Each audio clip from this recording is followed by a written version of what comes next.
Votre présence. Notre table ronde donc traite cet après-midi de l'intime revisité. Le thème de l'intime, c'est un thème que l'APA a déjà traité dans le passé. Tout s'est intitulé, et notamment c'est un thème qui avait été fait l'objet d'un cahier en 2009, le numéro 43, ainsi que me l'a rappelé Elisabeth.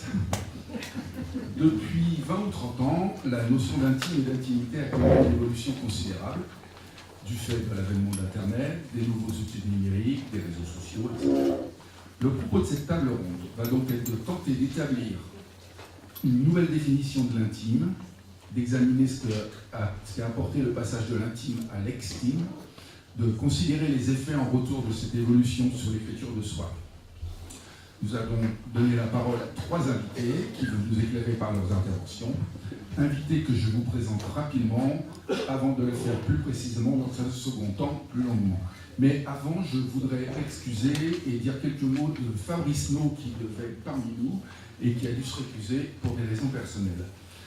Fabrice No, c'est un garçon qui est né en 68, qui est l'auteur d'un journal en bande dessinée, publié initialement en 1996 dans un cadre associatif, et qui a été réédité en 2021-2022 par les éditions Delcourt sous forme de 3 volumes. Alors, je vous ai apporté, parce que je ne voulais pas me surcharger, je vous ai apporté le premier volume qui s'appelle Journal 1 et 2. Et je reprends. Et c'est un journal donc dessiné qui permet de découvrir une personne dans les différentes dimensions de son existence, qui représente autant de points d'intérêt dans l'œuvre. Il y a la difficulté de vivre du travail d'artiste, la précarité à laquelle elle confronte, l'évolution des relations amicales et amoureuses, les effets de la solitude, l'homosexualité dans un lieu où elle reste très marginale, ou encore les réticences suscitées par son projet de journal en bande dessinée. C'est une œuvre importante par sa nouveauté à l'époque où elle a été publiée, dont lui-même dit que c'est une reconstruction structurée, écrite, découpée, recomposée. Très peu de place à l'improvisation, la spontanéité et encore moins au direct. Fermez la citation, les parenthèses. Elle a une portée psychologique, mais également une dimension sociologique et politique revendiquée. Elle est amenée à avoir des prolongements avec la publication de nouveaux volumes, dont un, je crois, qui est à l'origine de son absence, qui est le prochain, qui paraîtra normalement avant la fin de cette année. C'est une œuvre qui a reçu un accueil à la hauteur de son originalité et de sa puissance, et c'est certainement une pierre angulaire de la bande dessinée autobiographique. Alors, nos 3 invités, donc, que je vous présente très rapidement avant de revenir plus longuement. Philippe Artière, vous êtes historien, chercheur au CNRS, un ami de longue date de l'APA, et au sein de laquelle vous avez occupé des responsabilités. Serena Sirana, vous êtes auteur d'une thèse sur l'impact des réseaux sociaux sur les récits de soi, que vous avez soutenu à l'École des hautes études de sciences sociales. Sandrine Tolotti, vous êtes membre du collectif du site L'Intimiste que vous avez fondé, et qui s'intéresse à tous les écrits personnels et à leur diffusion. Voilà, j'espère ne pas me tromper. Alors, je reviens à vous, Philippe. Vous me reprenez si je ne me trompe pas, n'hésitez pas. Philippe, vous êtes, comme je le disais, un rapport ancien et privilégié avec notre association. Vos recherches vous ont conduit à écrire en 2022 aux éditions du CNRS une histoire de l'intime, dans laquelle vous montrez sa naissance, ses évolutions, sa place dans bien des domaines de la vie personnelle, et vous vous interrogez sur sa pérennité à l'heure d'une exposition permanente de soi. J'espère ne pas vous avoir trahi. Je vous laisse la parole. Merci beaucoup, merci de cette invitation qui me fait extrêmement chaud au cœur et de revoir certains visages. C'est vrai que ça fait 30 ans, ça fait 30 ans. Donc on a tous vieilli un peu, mais et l'intime aussi. Et c'est un peu de ce vieillissement-là, puisqu'au fond, l'intime, à certains égards, en tout cas les études sur l'intime, ont à peu près l'âge de l'APA. Mais un petit peu avant, mais que sans doute, l'appât est un des disons, symptômes de cet intérêt et de cette place de l'intime dans le champ, puisque avec ma voisine, nous partageons, nous partageons la recherche sur ces questions-là. Et c'est de cela dont je voudrais parler. D'abord, sans doute de l'histoire de l'objet intime en sciences sociales et comment il a émergé, puis revenir sur cette histoire de l'intime qui a été collectivement écrite et dont l'appât est une des actrices de cette écriture, puisque désormais, plus que jamais, les chercheurs et les praticiens, les chercheurs et les archivistes travaillent ensemble sur la construction de savoirs collectifs et sur notre propre histoire. C'est bien ça qui, je crois, est absolument central dans ce que vous faites aujourd'hui, dans ce que nous faisons du côté de la recherche, c'est-à-dire une espèce d'interaction permanente entre les usagers, les chercheurs, entre ceux qui conservent, ceux qui consultent et ceux qui produisent, puisque beaucoup d'entre vous, en fait, nourrissent nos sources, comme on dit, puisque des chercheurs travaillent sur des sources. Et c'est toujours émouvant pour un chercheur de se retrouver devant ses sources. C'est un peu comme lorsque on cherche des champignons. Voilà.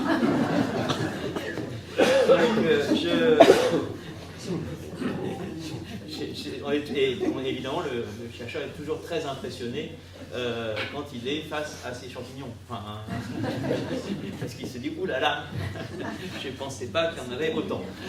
Voilà, alors je commencerai par je vais parler une vingtaine de minutes, puis surtout ce qui est important, c'est ensuite les échanges que nous aurons et puis que nous aurons ensemble, puisque c'est vraiment depuis le début des années 90, l'esprit de ces tables rondes, hein, c'est pas enfin, même si là, il y a une tribune, l'idée c'est bien que nous interagissions, comme on dit aujourd'hui, et que nous discutions de ces propositions de lecture.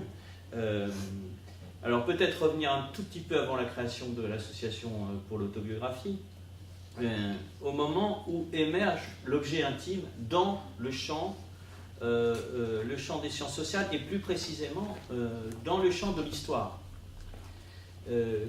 Parce que pour les historiennes et les historiens, très longtemps, indépendamment du déclassement, voire du mépris des études littéraires pour l'écriture autobiographique, dont on peut penser, ça a été peu rappelé, mais que le prix Nobel à Annie Ernaux est aussi un prix finalement aux appaïstes, hein, je tiens à le dire, parce que on se souvient avec Philippe que Annie Ernaux a été une des premières à être à l'appât, et que c'est aussi cette écriture-là, cette écriture qui plus est féminine, à la première personne qui a été reconnue dans ce prix, mais ça c'est aussi dans l'histoire, hein, c'est-à-dire c'est 83, 84, les premiers textes publiés. Donc cette construction de cet objet intime, il est d'un côté progressivement un travail de sape qu'opère Philippe, le jeune, au sein des études littéraires, de sape ou en tout cas de ce que les trotskistes appellent de l'entrisme. Pour rappeler un certain nombre d'entre vous, pas besoin de rappeler ce qu'est l'entrisme. Donc d'entrisme, et puis de l'autre, des historiennes et des historiens, je dirais d'ailleurs des historiennes, qui, au moment où elles interrogent la question de l'histoire des femmes, se disent mais où sont les sources ? Et c'est tout à fait intéressant de voir combien finalement l'intime a immédiatement été associé, en tout cas dans la recherche, à l'histoire des femmes. Et l'autre figure donc majeure de ce tournant véritablement épistémologique qui est c'est l'histoire des femmes et c'est le travail mené à l'initiative de Michel Perrault. Il faut rappeler cette fameuse collection où paraît à la fois Calicot, le journal de Caroline B, et puis saluer aussi Daniel Roche qui vient de disparaître et qui avait publié le journal d'un vitrier, le Tour de France d'un vitrier, Ménétra. Ce sont des publications extrêmement importantes parce que, et on voit à quel point ils ont dynamisé ce champ. Ils n'ont pas seulement dynamisé, ils nous ont fait voir les sources tout autrement. Et surtout, ils ont élargi les sources, et avec les sources, les acteurs de l'histoire, d'une certaine manière. Alors, on peut voir les choses dans l'autre sens, et se dire que sans doute, cette place de l'intime,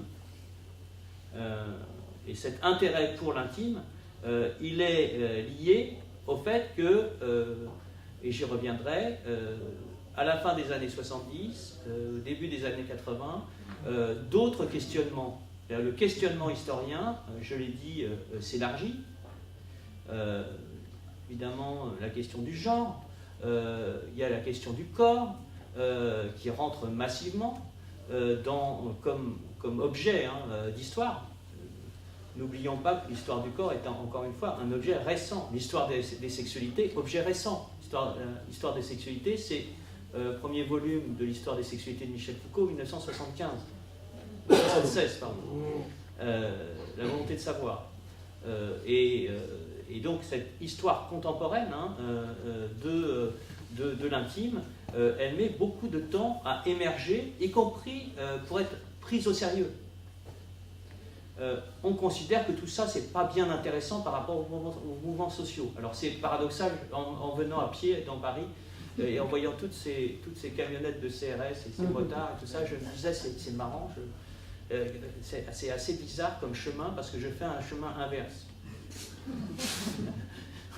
Nous sommes plongés dans un mouvement social et nous allons vers l'intime. Et tout l'intérêt, à mon sens, de ce qui s'est passé autour de l'intime, c'est précisément d'avoir montré que l'intime, ce n'était pas ce jeu détestable, méprisable, mais que le jeu était au fond au centre d'une histoire contemporaine qui était elle-même complètement nourrie à la fois par ces grands mouvements sociaux au 19e et 20e siècle, mais que c'est bien parce qu'il y avait des identités, nous en reparlerons, des moments où un certain nombre de personnes s'affirment comme sujets, et notamment par l'écriture, que ces luttes-là ont été possibles.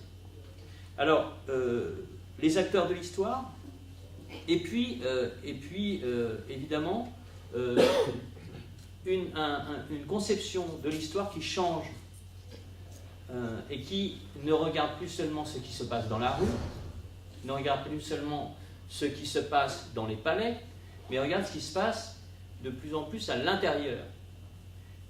Et de ce point de vue-là, ce n'est pas seulement l'histoire des femmes, c'est aussi l'histoire de la vie privée.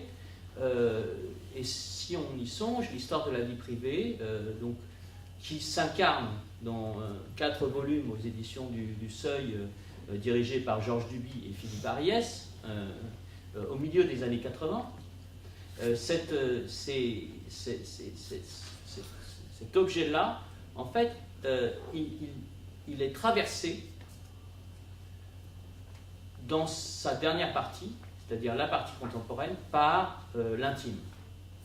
Parce que l'autre nouvelle, peut-être qui apparaît au milieu des années 80, et ce n'est pas un hasard d'ailleurs si le fond de la part à les bornes, en tout cas à la borne de départ, est inscrit dans le 19e siècle et vient jusqu'à aujourd'hui.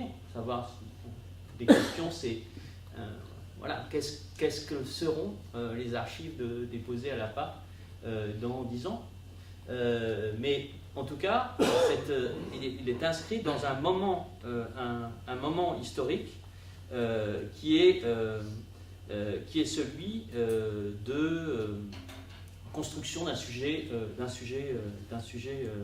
moderne. Et à ce titre, la nouvelle, enfin l'information principale que montrent ces chercheurs, que ce soit Philippe Ariès, Michel Perrault, Alain Corbin, pour ne citer que des figures qui ont écrit dans ces volumes, c'est que l'intime est une invention récente. Et ça a été un grand combat, je dois dire, assez pour les jeunes étudiants que j'étais, de voir comment, pour essayer de recadrer ça, comment, Philippe peut-être me contredira, mais comment l'autre Philippe, puisque c'est ainsi que nous désignons, comment, d'un côté, il y avait Gusdorf qui imaginait qu'il y avait eu de l'intime et de l'écriture de soi depuis le début, depuis l'Antiquité, et puis comment, pour Philippe, non, il y avait un moment d'émergence, et notamment avec ce cher Jean-Jacques qui nous vaut cette faute à Rousseau. Donc c'était aussi ça qui était en jeu à l'époque, c'est-à-dire est-ce qu'on peut historiciser l'intime ou est-ce qu'on doit l'essentialiser? Alors, bon,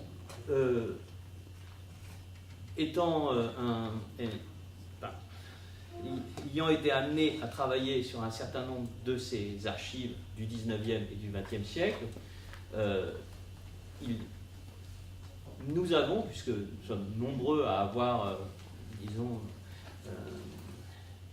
embarqué dans cette aventure extraordinaire de l'histoire de l'intime, qui a été ouverte et accompagnée par nos maîtres. Je devrais aussi parler de Daniel Fabre, l'anthropologue, qui a beaucoup joué beaucoup travaillé sur une intimité qui est peut-être moins urbaine mais plus rurale, et sur qu'est-ce que c'est que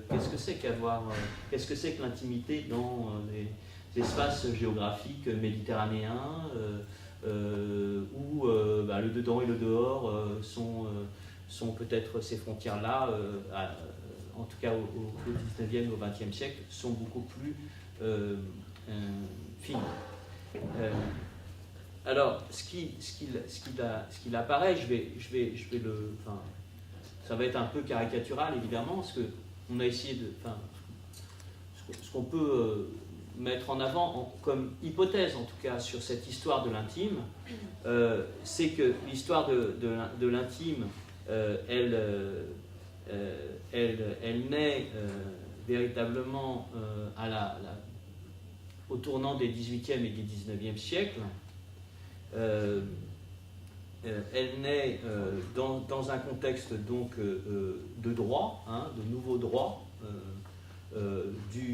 qui sont certes largement énoncés, du moins d'un point de vue philosophique, par les Lumières, mais qui prennent forme dans la vie quotidienne par le code civil, le code Napoléon de 1810, et qui notamment définissent ce qu'est un espace privé, ce qui relève du privé. Et ce qui relève du privé, c'est à la fois de l'infraction de rentrer chez quelqu'un, qui n'était pas une infraction jusqu'à présent. On ne peut pas franchir le seuil d'une maison sans autorisation, y compris de la gendarmerie la nuit, ou la maréchaussée. Et par ailleurs, on ne peut pas non plus ouvrir le courrier. On ne peut pas lire les écrits à l'insu de l'autre. Et ça, c'est deux éléments qui sont, vous voyez, assez cruciaux dans les questions qui nous intéressent encore aujourd'hui et qui nous intéresseront demain, puisque, voilà, je l'ai mis sous la casquette, mais il est quand même là, mon téléphone. Alors, cet intime, il apparaît tout de suite comme un acquis. C'est peut-être la première chose qu'il faut dire, c'est que c'est une victoire. Parce que s'il y avait de l'intime, il était réservé jusqu'alors aux puissants, aux souverains. La majorité de la population ne pouvait pas disposer de ce qu'on appelle en anglais privacy, c'est-à-dire des espaces privés, mais ne pouvait pas non plus avoir une intimité. Donc c'est d'abord une conquête, et c'est d'abord vécu, parce qu'on s'intéresse beaucoup évidemment à ce que, à la conception, quand je parle de l'histoire de l'intime, c'est évidemment la manière dont les indigènes, les indigènes de l'époque considèrent, comment ils ressentent cette notion. C'est pas le chercheur qui pose comme ça une étiquette sur ça, c'est de l'intime. Non, c'est qu'est-ce qui est de l'intime à ce moment-là? Qu'est-ce qui est de l'intime au début du 19e siècle? Et cet intime-là, c'est donc d'abord une idée de chez-soi. Une idée et donc progressivement qui va être très longue à s'instaurer, puisqu'elle est d'abord, et tout au long du 19e siècle, elle est l'apanage de la bourgeoisie. Alors c'est un terme qu'on utilise beaucoup moins encore au XXIe siècle qu'au XXe siècle, mais disons que quand l'histoire de l'intime se développe, on parle d'une culture bourgeoise au XIXe siècle, et de grands siècles de la bourgeoisie, qui fait suite évidemment au siècle multiple de l'aristocratie. Et l'intime devient une valeur bourgeoise.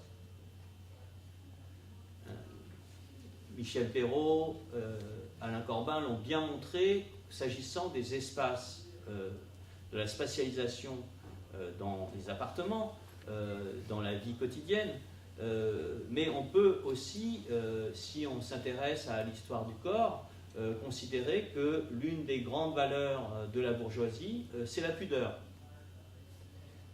Et que cette pudeur, qui est d'abord considérée comme une manière de se protéger du regard des autres, peut être aussi considérée et va être considérée comme un obstacle au rapport avec l'autre.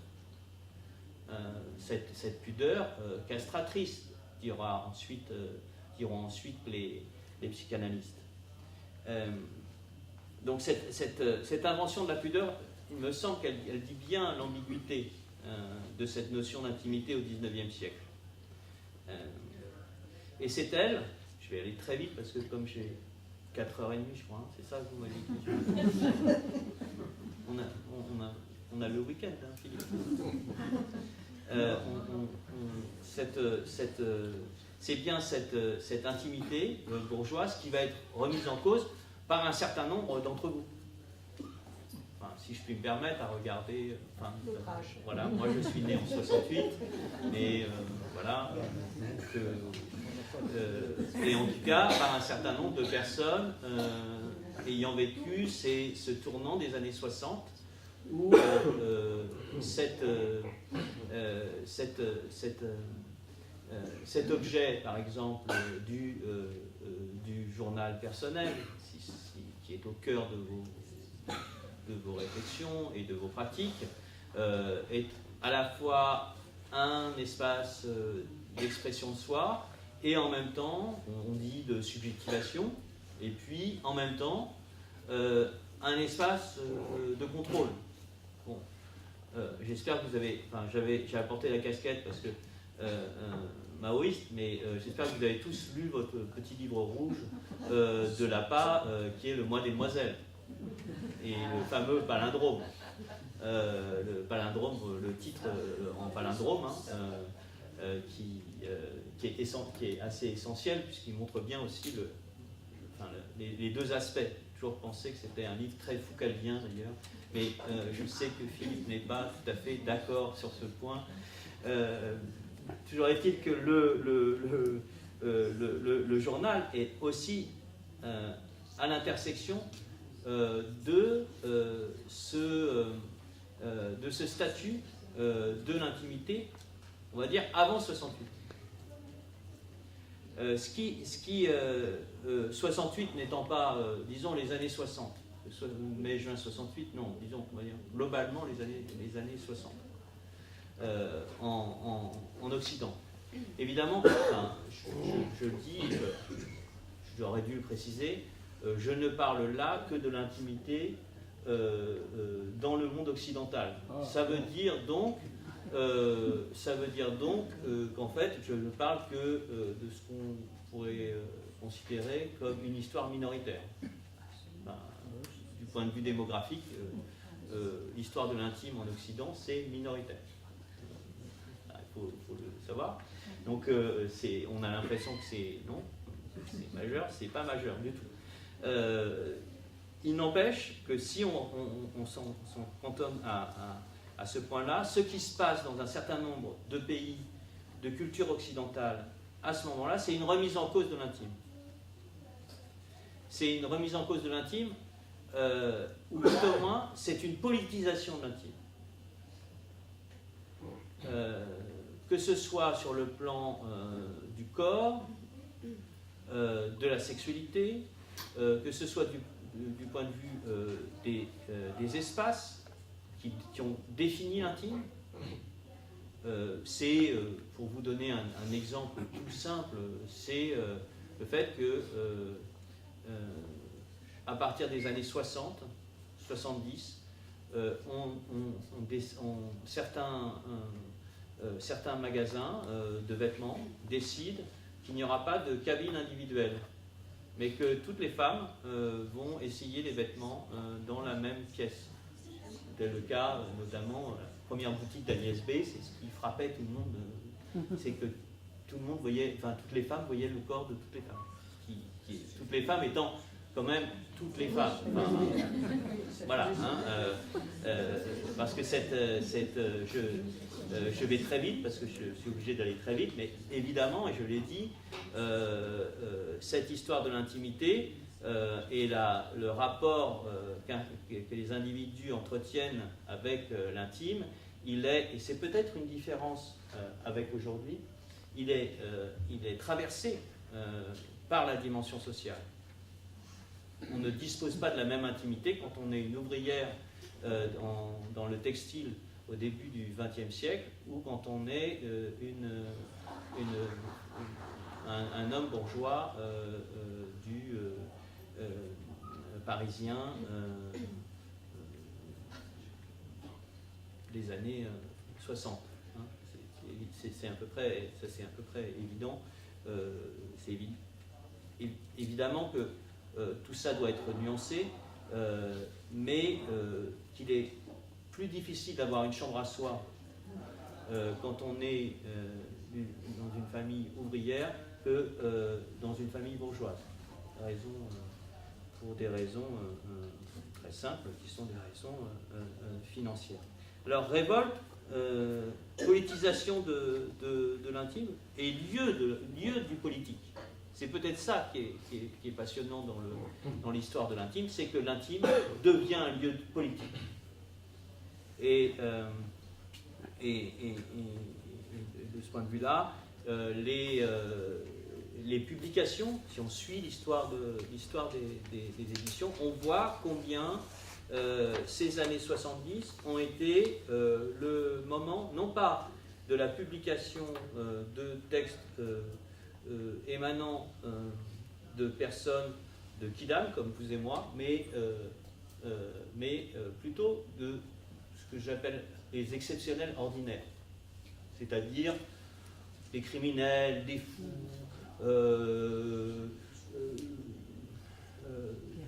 des figures, une syndicaliste, enfin, vous voyez, ça va ensemble. Enfin bref, des gens ordinaires mais exceptionnels. Et ça, c'est quand même par ces figures de l'exceptionnalité que le combat a été en partie mené sur cette politisation de l'intime et gagné, puisqu'il il a débouché sur des lois, autour de évidemment la loi Veil, mais si je m'avance plus dans les années 80-90, je songe par exemple à la pandémie, non pas de Covid, mais de la VIH, du sida, et bien là aussi, l'intime a été central, mais une forme d'intimité qui a été mobilisée, c'était celle aussi du traitement. C'est-à-dire que l'individualisation du traitement, c'est aussi instaurer un nouveau rapport de soi au dehors. Et parmi les éléments de cette histoire de l'intime, on peut citer la loi Kouchner de 2002 sur le droit des malades. Je crois qu'il faut vraiment envisager, enfin, en tout cas moi c'est comme ça que j'envisage cette histoire, une histoire qui n'exclut pas d'objet, mais au contraire qui montre combien tout au long de ces deux siècles d'histoire, l'intime n'a cessé de se déplacer. Alors où on en est, parce qu'il faut, enfin où on en est, c'est surtout mes chers collègues et autres intervenants qui vont en parler. L'hypothèse, moi que j'ai essayé d'émettre dans ce livre aux éditions du CNRS, qui est un livre qui se veut aussi une proposition à discussion, à la fois faisant la synthèse d'un certain nombre de travaux qui ont été menés depuis 40 ans, et puis à travers des objets, j'ai un peu énoncé comme ça, et puis essayer de se poser la question de savoir, au fond, c'est quoi l'intimité dans nos sociétés occidentales aujourd'hui. Et c'est plutôt sous une forme de question que j'essaye d'y répondre, en reprenant cette notion d'estime, c'est-à-dire que et dont on voit à quel point elle est dérangeante. Hein. Ce qui est intéressant, c'est quand en histoire, y compris contemporaine, il y a des choses, on voit que ça pose un problème. Il y a quelque chose qui pose problème, c'est, alors je vais dire le gros mot, c'est communauté, c'est identité. Mais ce n'est pas une identité de soi, c'est une identité collective, partagée. C'est le nous. C'est ce fameux nous au sens de moi aussi. Au sens véritablement de MeToo, pour le dire en anglais. C'est-à-dire comment, d'un jeu qui revendique des droits pour soi, on est passé à, en tout cas, on peut constater que ce qui est majeur aujourd'hui, en tout cas dans l'expression publique, c'est cette extimité qui prend la forme du nous. Alors, dans l'écriture de soi, c'est un point que je suggère à la discussion.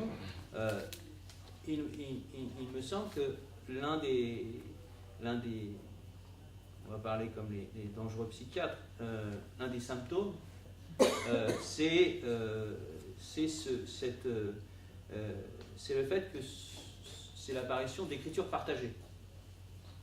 Pas seulement partagée dans la lecture, mais aussi dans la production. Alors, sur ces fameux sur ces fameux réseaux sociaux dont vous nous parlerez mieux que moi, les réseaux sociaux appartenant à un comité d'éthique sur la question de santé sexuelle, je peux vous dire que dès qu'on parle de réseaux sociaux, là ça tremble. Voilà. Là, immédiatement il y a pornographie qui apparaît comme ça. Donc c'est aussi ça, c'est des termes aussi qui sont étroitement liés à l'intimité postmoderne. Hein, l'intime, c'est le sexe. Et d'autant plus que quand, évidemment, il y a une confusion entre le genre et le sexe et la sexualité, et que avec tout ça, on ajoute un mot énorme, enfin c'est même pas un mot, c'est un préfixe, c'est trans. Alors là, on se dit, oulala, ça bouge.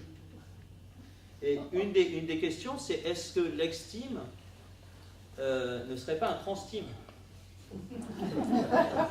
Au sens où, est-ce que précisément, on n'est pas aujourd'hui dans la production d'un discours sur soi, qui est un discours qui ne cesse, non pas d'être peut-être enfermé dans des enveloppes, peut-être enfermé dans un coffre, mais qui voudrait toujours être en mouvement.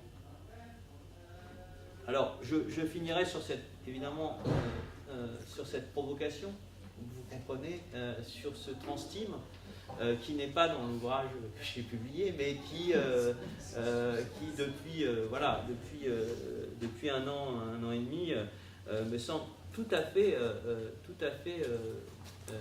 passionnant, d'autant plus au regard, et je reviens à Annie Ernaux, que ce qui a été mis en avant, ce n'est pas le fait que Annie Ernaux ait pu être une écrivaine de l'intime, mais du transfuge social. Et ça me semble très intéressant du point de vue de notre discussion de cet après-midi. Voilà ce que je voulais vous proposer. Merci beaucoup.